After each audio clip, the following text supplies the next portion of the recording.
The Iranian president be the next Nobel Peace Laureate? Well, an online opinion poll by a British newspaper puts Hassan Rouhani ahead in the competition.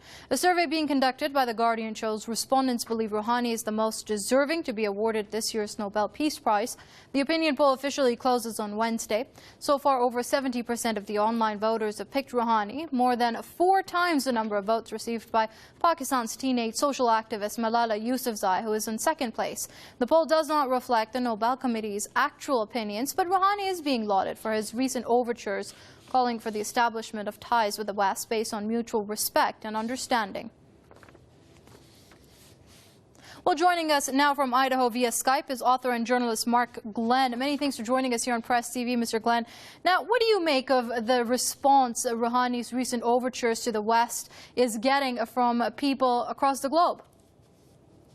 Well, I think what it represents is that people are finally getting sick of war and sick of war in the Middle East for Israel's benefit.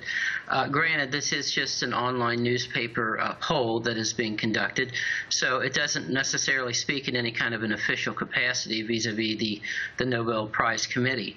But nevertheless, I think that it is a good indicator that people have had enough and they're ready for the next chapter.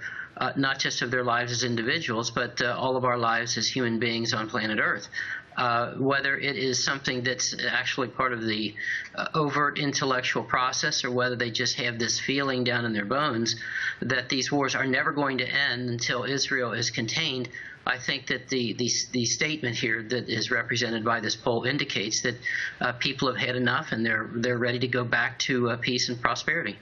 Now, as we see this increased awareness of citizens of the world with regards to Iran, which has continually been demonized by Western officials and media over the past years, how do you see this going forth? Would it increase more pressure on their elected leaders and representatives to be more open with regards to talks with Iran?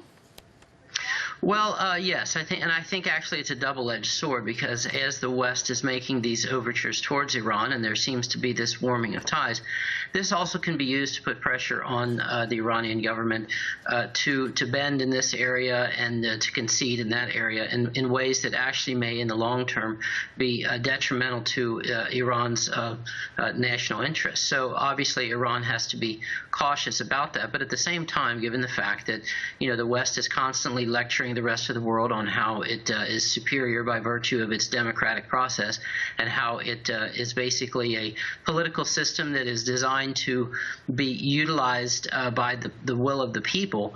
At the same time, if we do see this giant outpouring of support for peace and for a cessation of wars, and then the Western governments don't go along with this, it would certainly reveal and belie the fact that the West is nothing but a hypocritical political machine that has no business lecturing anybody on anything. Okay, we're going to have to leave it there. Author and journalist Mark Glenn there joining us from Idaho. Many thanks indeed for your comments here on Press TV.